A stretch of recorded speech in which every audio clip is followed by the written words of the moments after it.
So while Felipe is entering the room, I would like to present our group. Our group is called Virtu. We are now in Belo Horizonte, Brazil, Minas Gerais. And Virtu is a group, is a hub created to discuss innovation in health, to develop projects, and to discuss a little bit about the future of medicine, the future of health. It is composed basically by undergraduates from different courses, like such as medicine, engineering. It was created by Dr. João Neves in the Hospital Evangélico in Belo Horizonte, and it's an opportunity for us to personal growth and also for the growth of the whole group. We have like a lot of every 2 weeks we have a meeting where we invite nice guests such as João and Felipe to talk with us, share a little bit, and you're always welcome to join us if you like. But then anyone that did the fully for me. Okay, I'll talk to you by text tonight. Yeah, I will send.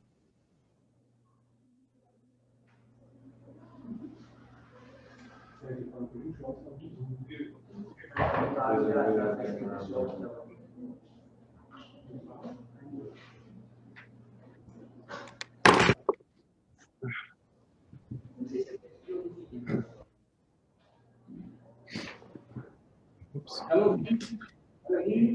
Yes. Hello, can you hear me? Can you hear me? Yeah. Hello. We hear you well, Felipe. Oh, wonderful, wonderful. Let me turn on my camera. Oh, Bob is here. Wonderful. Should I speak in English or Portuguese? Good question. Well, whatever you feel comfortable with. But this is okay. Okay, wonderful. So I see here João. Yeah, hi, Felipe. Hey, João. How are you? Let me turn on my camera. I just hear a few things on the camera, and I should be ready to call. And Alma is here, correct? Alma?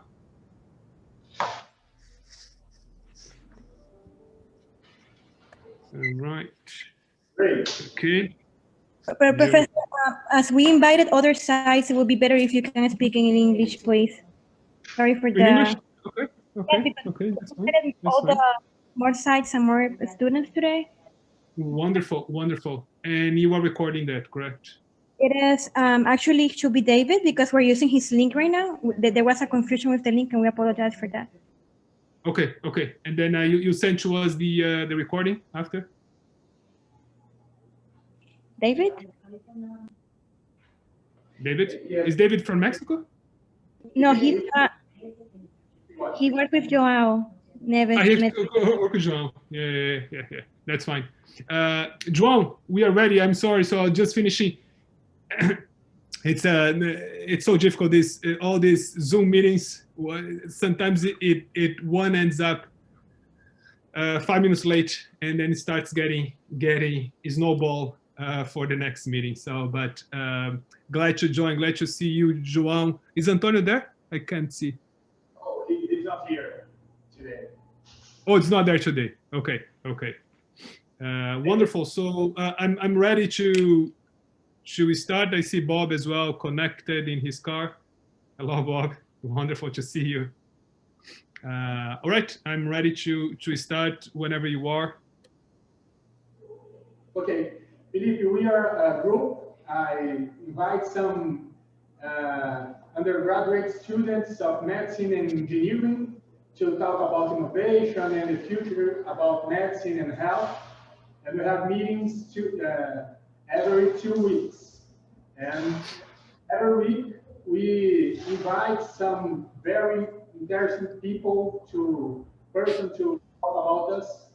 And today we are very happy to have you. Now, today we have 10 undergraduate students here and 5 residents that have passed on our tests and will be studying PPCR next year. Thank you very much. We would like to talk and to understand the history about friends that came with us, and it would be nice to know about PPCR from the new guys that are here today. Thank you very much. Thank you very much, João. Again, great to see you all and great to see our colleagues. I'll speak Portuguese in English because there's other colleagues connected. Happy to do it as well. So again, but love to speak in Portuguese as well in the future if you need as well, and please contact me anytime. So you know, I'm a part of my mission, and that's what I'll discuss a little bit, my trajectory, what we're doing, what's our mission, and a part of my mission is truly work to help you guys, to help sort of the undergrad, the grad students, the grad students, the medical students to contribute and to change medicine, and that's what we've been doing with PPCR. So let me start introducing myself and discuss a bit more, and please interrupt me if you have any questions. So yes, I'm from Brazil, obviously. I'm from São Paulo, capital. Did medical school there, University of São Paulo. Did my residency there, also University of São Paulo, Hospital das Clínicas, in clinical neurology. After that, did my PhD. The PhD was in medical sciences. It was a combined psychiatry and neurology. So I did my PhD thesis was in depression, in Parkinson's disease, and brain stimulation. And during the residency, so how did I end up in Boston? And that's one thing that's interesting. I think discuss a bit more, tell you a bit more about my story. Let's start with, like a movie, let's start with the end and go to the beginning first. I think that's, so where I am now. So now I'm a full professor at Harvard Medical School in the rehabilitation department, and also a full professor at epidemiology at Harvard School of Public Health. Just for you to understand, in the United States, there are 4 levels of faculty. Harvard has 4 levels. Some other institutions has 4 levels. Some institutions have 3 levels, but Harvard has 4, which is instructor, assistant professor, associate professor, and the final level is full professor, which in Brazil would be similar to professor titular.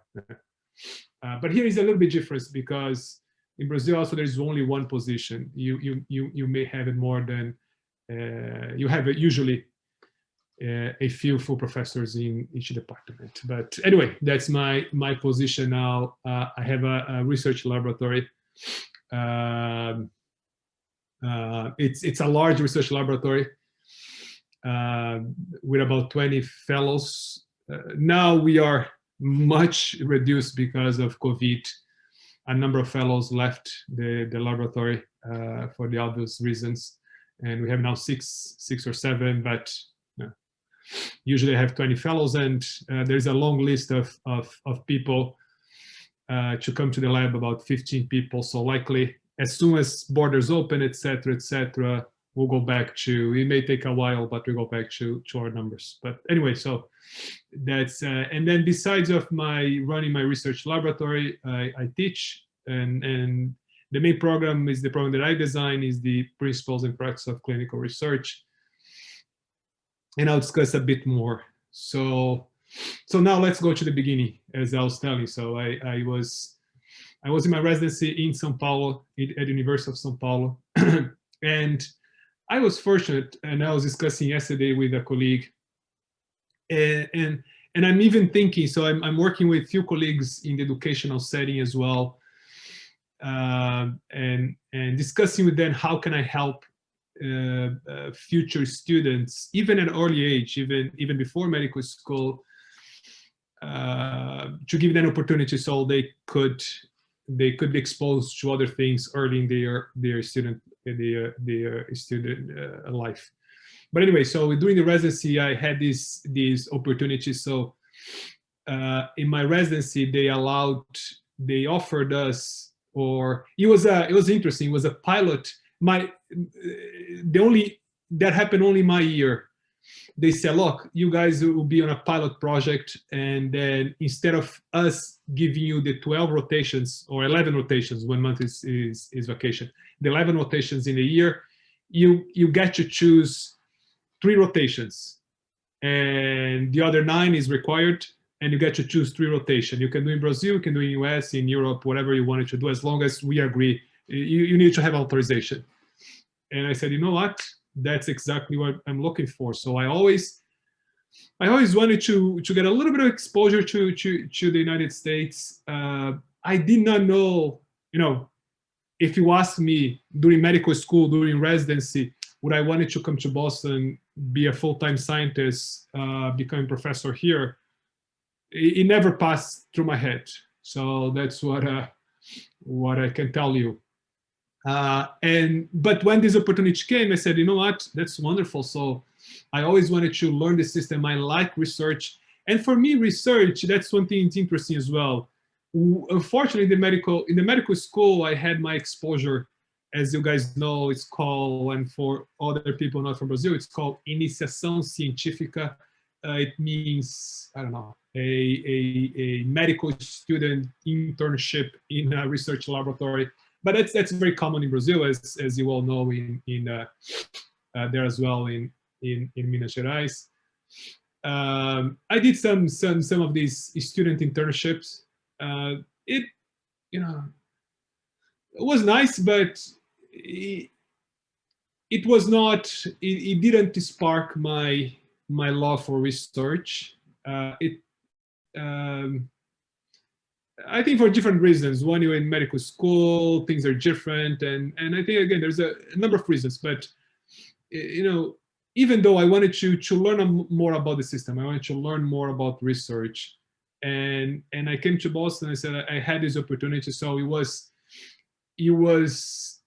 basically I was able to get what is called observership, which now it's not as, they don't have this anymore, unfortunately. This what is called observership. Basically, you are there observing. I think with the internet, maybe there was too many requests and they don't have. But anyway, I was lucky when I did that was 2000 or 1990. No, yeah, 2000. Yeah, my first year of residency, and it was wonderful. So I had 1 month observership, and then I was at Beth Israel neurology department. And I got to meet some fellows, researchers, and students. And one of the students, she came to me and said, "Look, I'm in this laboratory of brain stimulation. They put something in your head, and your arm twitches. It's very nice to learn about the brain, etc." And of course, I was doing neurology. I got very interested. What is that? There's not even a device of brain stimulation, of non-invasive brain stimulation in Brazil at that point. There's one coming that came just after I arrived. And now there's hundreds, but not at that point 20 years ago. And then I went to this laboratory and I fell in love with research. I think it was it's so stimulating and discussing, participating in the meetings. You felt you were in the middle, so the feeling that you in the middle of science being done, and science being done to change knowledge. And I think that was what was my initial feeling, even on 1 month of exposure. And I went back to Brazil, and one of the things that for me was important when I went back to Brazil to finish things that I had to finish in Brazil, I told my supervisor at that point, I said, look, I wanted to go back, I want to come back. And I kept in touch. I came back, I wrote a review paper, and I invited the supervisor to write with me. I did all the writing. I had to, was a lot of extra work because it was for a journal in Brazil, in Portuguese, was the journal of University of São Paulo. It's called, I forgot, HC, Hospitais Clínicas. yeah, it's anyway, it's the journal of USP Medical School. And I was in Portuguese at that point. I had to write everything in Portuguese, translate to English to send to them, and he made some changes and then send it back. I had to retranslate it back. So I was, anyway, so I'm just also saying that one of the things, and that for me was a take-home message. You know, I've worked with, you know, 300, 400, I think it's about, I counted that in my last step for my promotion. It was about 300 students came to my lab throughout these years. And, you know, usually they don't keep in touch as often. And that's one thing that you should learn as well throughout your life.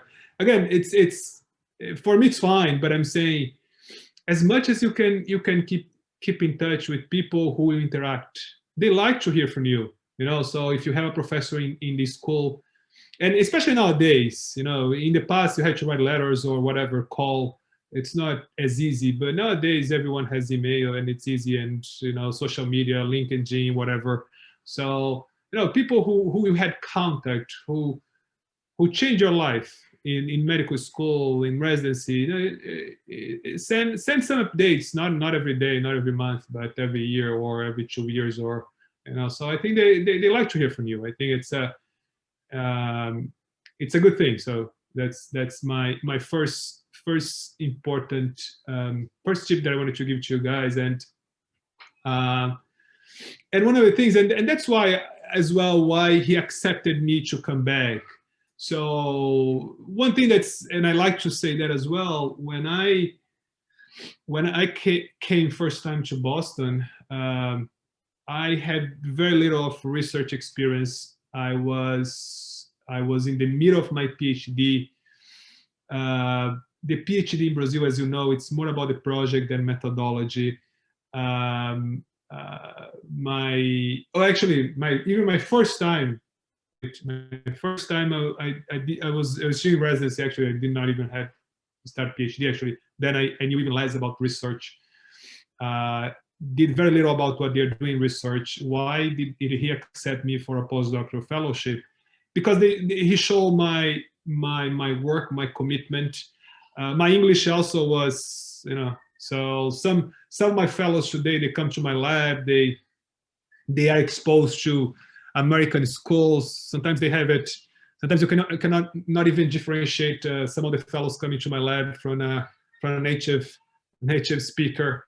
You know, they had all American school plus internship in US for 1, 2, 3 years. Anyway, so that was not my case. You know, everything I learned was these English schools, and you know, very, very basic. So I had to, before coming first time to Boston, I had to spend hours and hours. I remember finishing my residency every day, going and spend 3-4 hours in an English school every night.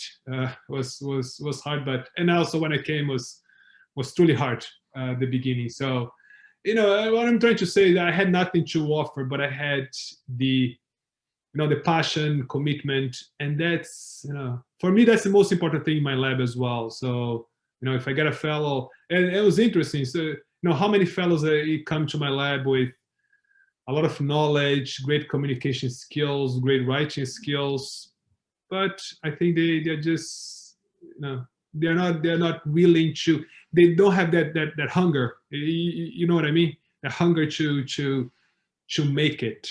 And I think that's, you know, for me, that's the most important thing. I was discussing, I had a meeting today with one of the deans of the School of Public Health, and they said, look, these score tests, they are terrible for us to choose the MPH candidates, and that's not a good predictor. And I agree.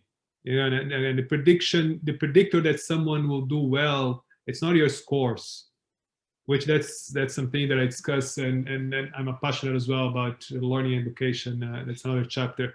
But what I'm trying to tell you is, you know, never, you know, you have a great potential. Sometimes we don't know that. I was a medical student at USP, which, as you know, it's it's a good school in Brazil, difficult to get in, as you are now in good schools also. But for me, it was too distant. I would never imagine that I would be where I am now. And I see my fellows, again, as long as you're willing to learn, willing to work hard, willing to be committed, I haven't seen a fellow in my lab that was that dedicated and didn't make it. So usually, actually, unfortunately, it's the opposite. I had a number of fellows, and sometimes for different reasons, not as focused, and they don't make it. So, or because they just want to stay there 1 year, many different reasons. But anyway, so then I came back. I was accepted for a postdoctoral fellowship, and I came for 1 year only. I remember on my farewell party in São Paulo, where we had a little bit of farewell with my close friends in São Paulo, and I don't know, it was interesting because everyone had the impression that I was never coming back, and I think they're right. But I said, oh, why so much? I'm coming back in 1 year, so I'll see you in a few months. I'll see you in 1 year, and I think they were right. Maybe they were feeling something I was not feeling. Never came back, meaning came back for good. Went back to Brazil more than 50 times over these 20 years or more. But anyway, so what I'm trying to say again, my plan was not to stay, and I came and start being exposed to came to the lab, had a lot of challenges, and that's one thing as well. Again, it's if you do expect your trajectory to have no challenges, have no obstacles, just don't even continue, because it's not what's going to happen, or unless if you don't want to challenge yourself. And I think that's an important thing. So you are going to have a lot of challenges. The laboratory that I came, it's not easy for different reasons. It was a wonderful laboratory. I learned a lot. People there they were wonderful. There are great things, but there were things as well that were difficult. And you just need to start to manage. And I was fortunate to be exposed when I got there. I learned about these masters in medical science at Harvard Medical School. I applied. Same thing as well. I was not the ideal candidate. They only selected 12 people per year. And I worked super hard on the application. And everyone else except me, they were Americans in fellowships. This was a master's more for clinicians, trying to bring the clinicians to research. People from rheumatology, dermatology, internal medicine. They're usually in the last year of their clinical fellowship at the Harvard teaching affiliated hospitals, and I was the only one, a research fellow. There's another Canadian that was a little bit similar to my situation, but he also had a clinical fellowship. But again, I was the only one that he stood out different in this group. And then again, why did it work?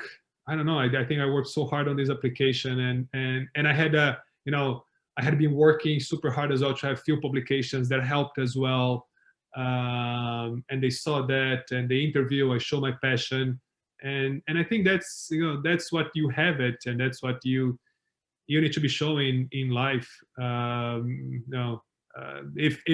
If you ask me, the odds to be accepted on this program would be, I would say, would be very low, but I got it. And I think that was a game changer for me.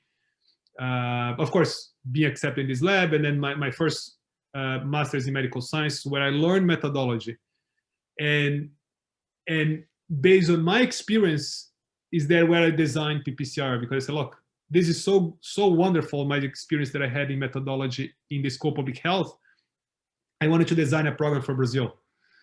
And that's how we started PPCR. So I, after finishing this program, I went, one of the trips going to Brazil, I was having dinner with one of my colleagues, faculty at the University of São Paulo, and then we discussed and said, what, we needed here more training, and how can you help? And I said, look, I had a wonderful opportunity there and this, and we started talking and came back. It was difficult because I think at that point I was instructor already.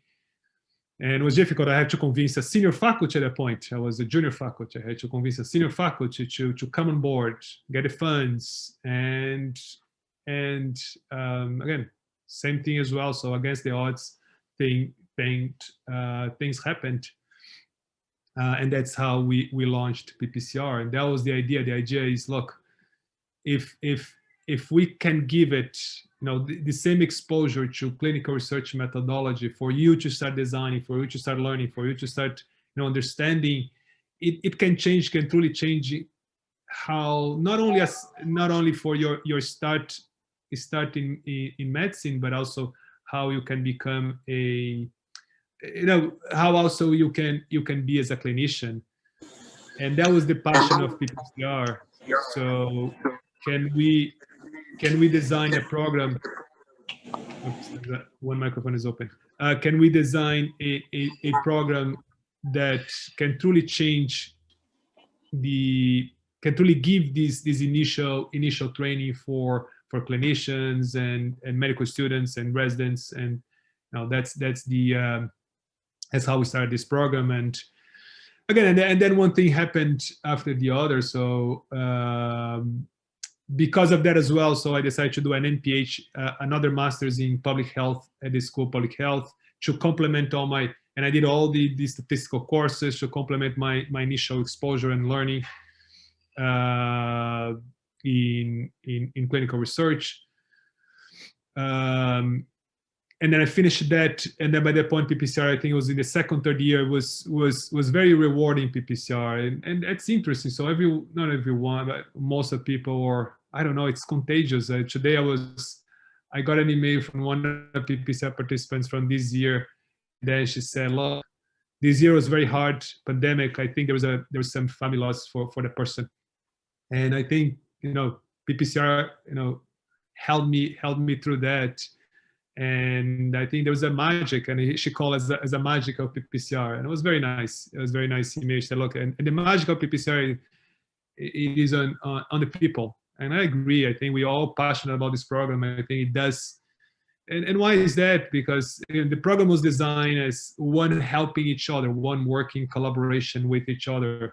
Bob, who is here, and you can see him here, he knows that. And it was very nice as well. So again, it was interesting. Bob is in Boston, and everyone knew about him because again, before they met together, they met in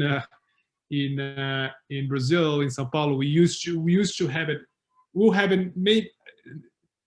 2021 is still not 100% sure, but in 2022 for sure we have our live event. We'll likely have it as well. The end of 2021 should be okay. But anyway, so what I'm trying to say is that even distantly, so in different countries, so you guys get to know each other, you work together, you help each other, and I think that's the again, and I think that this person who sent me an email today said in a good way, again, the magic is on people, the magic is on connection. And that's how we try to model that, and that's for me what I like to think about the program is, it's not just about content. Content is easy to get it. You can get it in the internet. You can buy a book on clinical research. You can you can see a video, but you can't have it, the connection, the help of each other, and that's how we see in PPCR. So it's interesting because. And why is it important to connect with other people to learn? Because that's how human beings learned throughout our evolution. That's how our brain is wired to learn. It's wired to learn with connection, with people telling stories, one helping each other, one speaking with each other, one having a problem, the other one helping. That's how human beings learn throughout history. So in the last 200-300 years, we have books, we have, we start advancing the written communication and so on. But that's, yes, there was some form of recording before as well, but was not the main way. So human beings our brains wired to learn through communication, through one passing to the other one. And that's how, for more technology, we use technology, but we use technology to help the communication, not to become a one-way sort of form of giving content, which is not the goal whatsoever. So, but anyway, so that's how, and because I was so interested, then I did my third master's at Harvard. It was a master's in education. It's called Technology, Innovation, and Education. Was a good one as well. So I learned important things that I model and I designed the program. And then after that, I moved to another Harvard teaching hospital, which was rehabilitation. Most of the things I was doing, it is on neurological rehabilitation, the field we call neurorehabilitation. And then now I have my laboratory there, my PPCR program, and and that's my mission. What's my mission today after this last step of faculty is to truly help students, residents, clinicians in Brazil and all over the world. Of course, I have a special passion for Brazil. Being from there, that's obvious reason. But we create a global program, and that's so one thing that I also see as well, and we are trying to bring PPCR closer. One thing that I have another program in education as well. Sometimes I feel that we are not. There's a lot of talents in medical schools, even before your graduate school, that we're not fully exploring, and that I hope as well with PPCR, with other programs as well. So João mentioned about innovation. So we started recently a program with Hospital Syro-Libanese, trying to help groups of clinicians with projects innovation, how to go to the next step, how to help them to have ideas and to bring these ideas to fruition as well, project startups and so on. So, and that's what I hope to get these programs all interconnected as well. So, and that's the goal. So my again, as much as I can help, please let me know. You have my email. It's wonderful that some of you, as I understand it, João, will be our students next year. I look forward. The group of João, Belo Horizonte, it's always very strong. I think, yeah. So always you guys get some scholar awards, meaning the top participation in PPCR. Get great grades as well. So and I look forward again. It's I think on the last thing that I wanted to say is for you to think as well. So I think it's one thing that I never thought it when I was in medical school, not as much. Sometimes we enter in medical school very young, likely in Brazil, and for those who are not from Brazil, so in Brazil you go from high school to medical school. So I started my medical school. I was 18, 19, so it was right after high school, and you don't know very well what is your passion. And one thing that I for me, and I was able, everything, all the pieces start coming together, is that my passion was in terms of I since the beginning I always bothered with the medicine not providing good answers in a way, we have this, pharmacological model that's, for most conditions, that's still the main model, the drug model. It does work, but it has a lot of limitations, and I was never happy with that. So I think that's my passion as well. So I think I could do more thinking on these problems, helping to address this problem. And I'm sure that many of you may have similar anxieties or similar goals. Besides, again, if you truly, I like clinical work as well, so that's one thing as well. So it's not that I don't like clinical work. No, I just think I can do more doing what I do, right? And that's also for you to think. So don't close doors so early. Don't don't imagine your life from now to the end, to when you're retiring, that I'm going to finish medical school. With my colleagues from medical school, we always had these conversations. Yeah, so we're going to finish, do residency, open a private office, maybe working in a part-time in the medical school.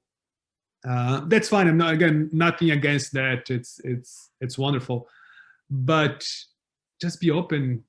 So you may end up, I don't know, traveling to other countries, doing other things, doing research, teaching, opening a company to help people on something. I don't know, opening a school and opening a hospital, whatever. So just have know what is important for you. And I think that's and last thing as well, what is important for you, it's not, the first priority for you, it's not financial. The first goal, it's never financial. You understand what I'm saying? I'm not saying that you shouldn't be financially successful, but the financially successful comes after you achieving your goals. So again, that's something that everyone knows that. So it even in the business world, they tell you that if you wanted to be financially very successful, do a product that means something. Not don't do a product that you are doing just for the finance. You understand what I'm saying? So yes, it is important, but have passion on something, then everything will follow through. I'm sure this will happen. And that's my last thing, everyone. So I look very much forward to work with you. I spoke too much. I suppose Alma is here. Turn on the camera. Good luck on the rest of your studies. I look forward to work with you.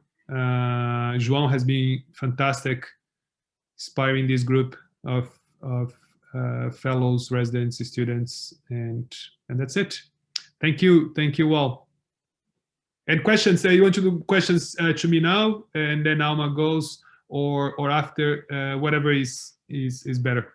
Either way for me works. Or Alma, you wanted to speak a little bit now? What's best? You're texting me? No, it's fine. Just if anyone has questions, please make sure to make them. Don't be shy. Any in the room with Joao. It's really nice to see you all. Pardon for the confusion about the link. We truly apologize for that. We were waiting in the other meeting. But yes, please, any questions from Professor? I agree with him. As you know, I believe that don't be afraid. Everyone starts from one point. It will take you time. It doesn't come easy. You have to do a hard work. You have to dedicate it, and you have to be really clear of what you want. And it's not a straight, easy journey. You always have to work hard. Sometimes make commitments. Sometimes sacrifices. Sometimes you have to leave your family, leave your comfort zone in your city, and or make an investment in your career. Talking about if you have to make a payment, or and I always say, always get in the program. After that, you will find a way how to pay it. but try hard to get into the program. There are many, in Brazil, there are many scholarship programs. Lehman Foundation, for example, I know that helps a lot of students, and we can find a way, but try to get in, fight for what you want, and do it. And in PPCR, we besides enhancing clinical research globally, we also care about your success. And we follow and help you out, whatever. If you want to go to the residency path, this year, 22 people from PPCR applied for the residency. Professor Fregni was amazing doing those letters of recommendation. For us, that's our commitment to help you out to keep growing and not just stop after PPCR. And then we got other great amount of students who went to apply for the MPH, the Master of Public Health. Other ones did a Master of Science in Statistics. Other ones went for master in epidemiology, but in cancer, for example, because there are many levels, and you can apply to any of these programs that Harvard has. Other people apply in Johns Hopkins, Vanderbilt, Canada, like London, in UK.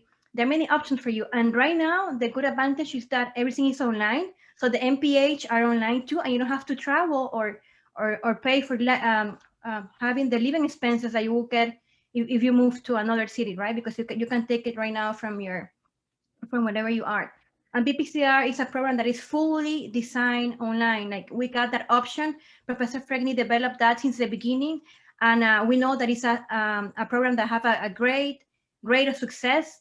And we work a lot to give you quality. So we truly believe that you should make the commitment if you want to do it. And as a doctor, we need clinical research, not just for understanding the papers that we read every day about something new on a treatment. Or right now with COVID, that all these papers were out with a lot of information, and to make sure that actually is real and great evidence, right? Because there could be trials or studies that are not valid. And in PPCR, you will learn that. You will learn how to critically analyze that, how to say, look, but this paper has these limitations, and how to improve it.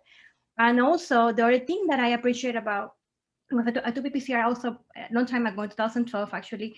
And for me, it was amazing, because in that way, I could even run my studies, because in my country, my home country is Nicaragua, we don't have a lot of studies. And I was like, what about if I do studies in my own population and run them, right? And that is amazing too, not just to understand, but also to apply and grow the evidence in your own countries. So yes. And then I don't know if you want me to talk about PPCR really quickly. I can do that if Joao, or I don't know if Danielle, what do you want us to do? If you have questions for Professor Fregni, it's really nice to see you all here. I don't know, so you were open.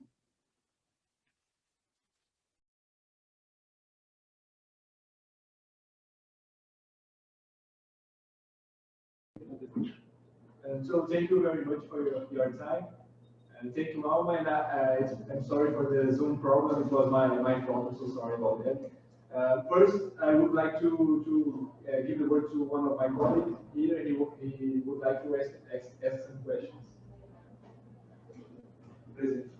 Hello, I'm Pedro. I'm a medical student here. Good evening.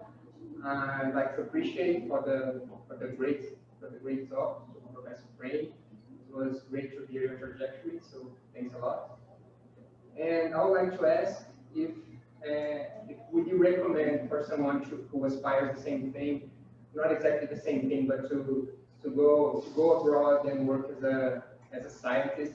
Would you recommend, it's kind of specific, but to do a residency here in Brazil first, as you did, or maybe try to apply for the residency already abroad? Do you have an opinion on the matter? A very good question. You said Pedro? Pedro. It's a little bit far, but I think I heard well. So is it better to do residency in Brazil or doing residency in US if you wanted to be a full-time scientist? So that's a long discussion whether if you plan to be a scientist, should you do residency or not? And I had hours and hours and hours of discussion with my fellows, with different fellows. So the first question is, do you need residency if you wanted to be a full-time scientist?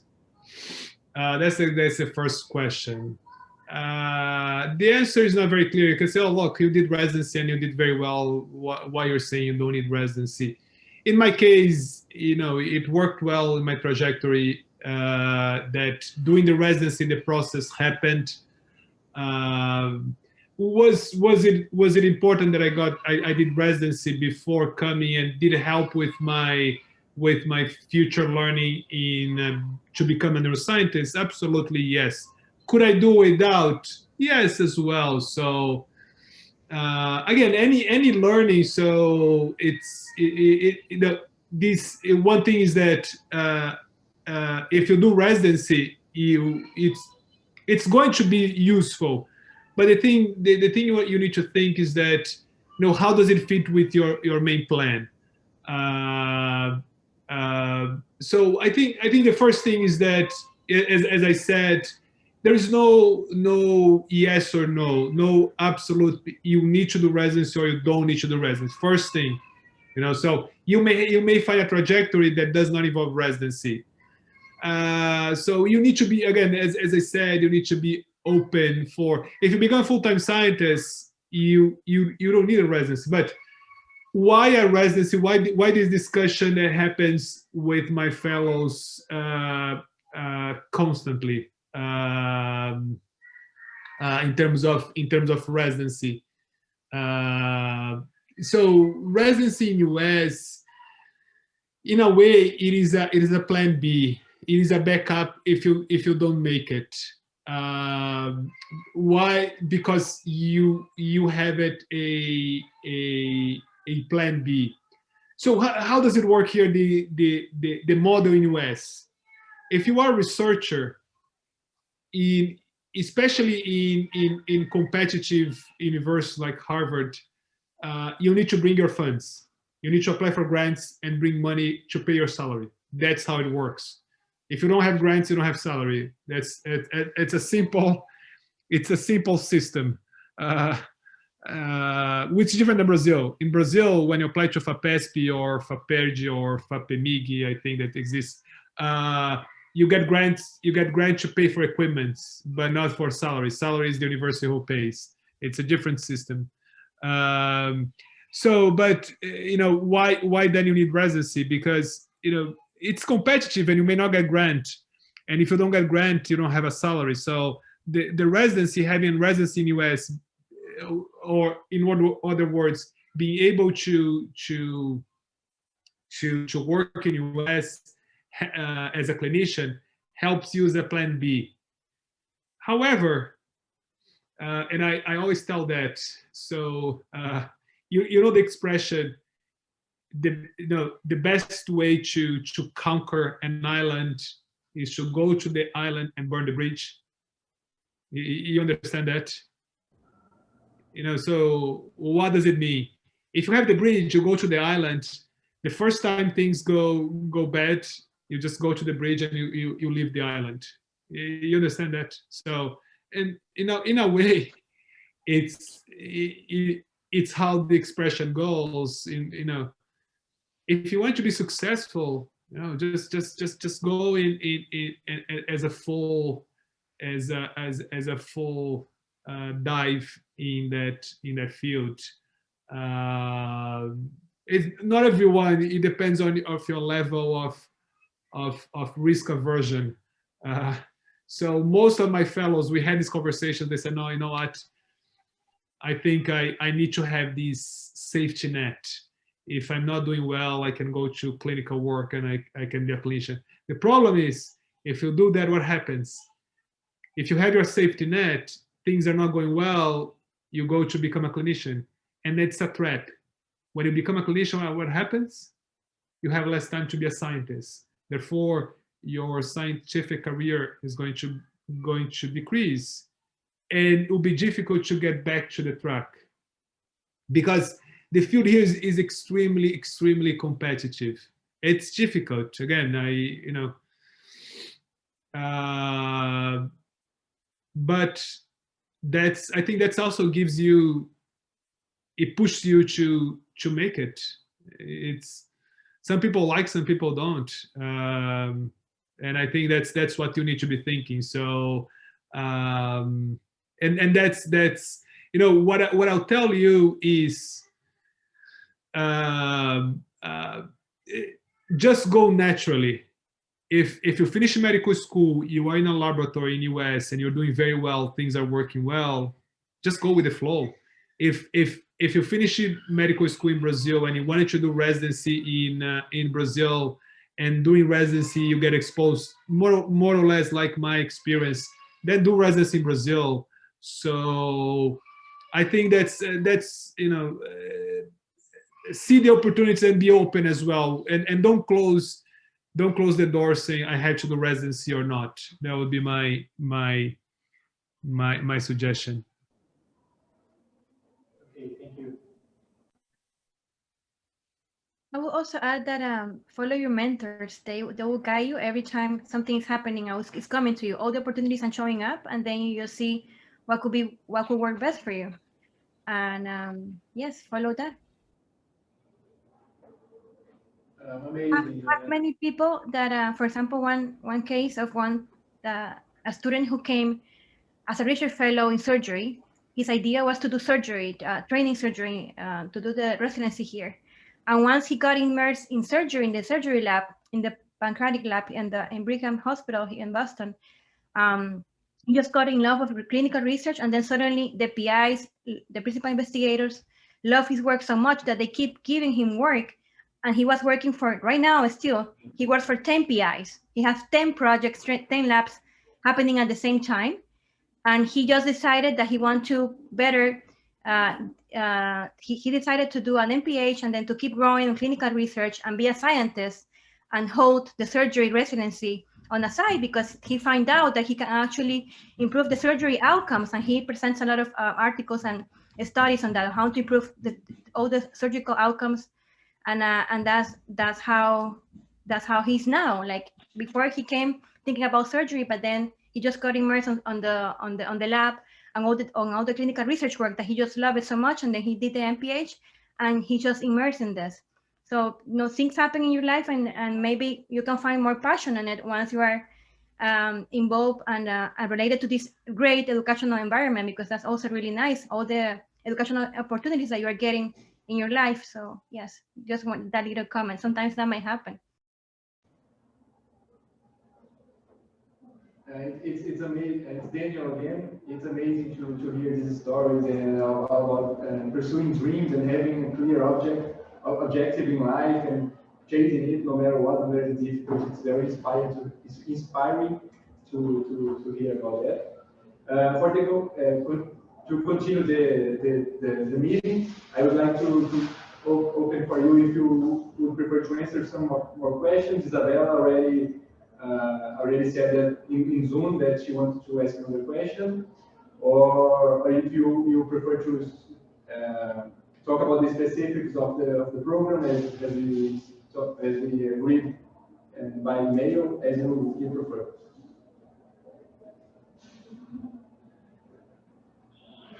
Isabella, please open your mic. You can ask your question. You're more than welcome to talk. Okay, thank you. Thank you, Alma. Hello, Professor Fregni. Nice to meet you. My name is Isabella. I'm also part of the group of Dr. João's group, a medical student here. More about the middle of the course. So I have a large interest in research too, and I'm curious about how is the routine about in your laboratory? How exactly do you conciliate everything, the clinical research, the course, your clinical job as well, and how does it come together? Thank you. A very good question. Hi, Isabella. So very good question. So I think one thing it's and I like to say to other colleagues and my fellows as well. So things need to have a to be connected, in a way. So the PPCR, what I do in PPCR, it is connected with my research projects. I do a lot of research, clinical research, and it always it keeps me as well sort of updated on different things. That helps. And one of the things as well, so although that was not the main goal, but PPCR is also a training for my fellows. A number of my fellows, they've done PPCR first, they come to my lab, and that helps as well. So I don't need to spend hours and hours training them because I do the training in PPCR. And I think that's how I see things. So this new project on innovation, this innovation program, and the teaching and education program, the learning education and teaching program. So it comes the same overlap as well. So things we're doing research. So how to make this bridge to help people think as well in terms of this bridge. So, and that's as more connected you do things, and that's how I think I manage. So the day-to-day is the lab. Of course, nowadays our life is being a little bit messy with everything is happening. But the day-to-day is spending on the lab or teaching. We teach usually PPCR in the School of Public Health. But everything being connected. I think that's Isabella. That's how things work. So for instance, and an example as well. So for those interested in being a clinician and also doing research, so I think that's the same thing, the same model. You have to do it. It's connect to patients you are seeing. They're connected with the research you are doing. You see colleagues. I understand. I'm not saying you can't do that, but I see colleagues sometimes. You do basic research, and you have your clinical. So again, it's not wrong, but sometimes things not being connected. Sometimes you do basic research. You may be doing a genetic analysis in patients with dystrophia and dystrophy, and you see patients with dystrophy in your clinical work. That's fine, but sometimes things are not as connected, which then starts becoming a competition, and that's how our brain also works better when you connect things, and that you learn one thing here and it helps on something else you are doing. So then you maximize your time. So that it's how we do it. Yeah. Okay, But good thank question. you. Thank you. I have one more question, if I can. Sure. So in your laboratory, you have a lot of clinical research projects going on, and you have a more of a laboratory thing, like a I don't know, with molecular experiments or lab rats or something like this. I was about it.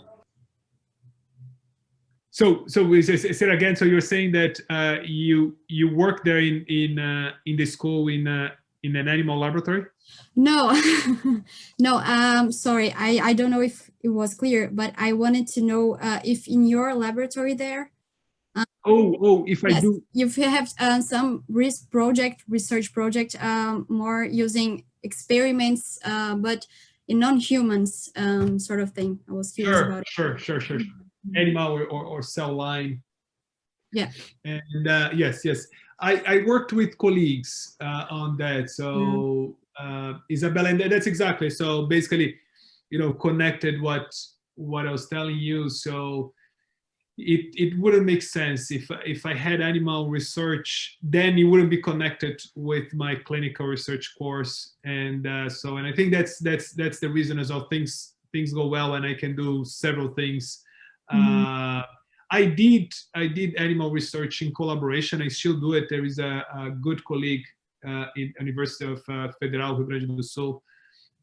She does animal research with brain stimulation. We even designed some small brain stimulation devices for animals, and we published a bunch of papers together. And I had other colleagues doing computational models, not in my lab, but in my lab, I focus only in clinical research, human research, either analysis. So we have one fellow looking at machine learning, artificial intelligence, But everything with data collected from humans, that makes sense in terms of clinical research. What I teach is statistics and clinical trial design. So, and again, that's, I think, there's no right and wrong, but I think as more as you can overlap your the things you do it professionally, easier will be in terms of conciliating everything and leveraging things. So that's an important thing as well. So one thing you do it, for instance, I have a bunch of collaborations in Brazil, a bunch of other courses that I teach. They're all usually they're global, but a bunch of colleagues in Brazil as well. And why my network, most good network is there, which is wonderful. And I made sure that I did that as well. So yeah. Okay, thank you very much. Thank you for your time. Sure. My pleasure. Other questions, João?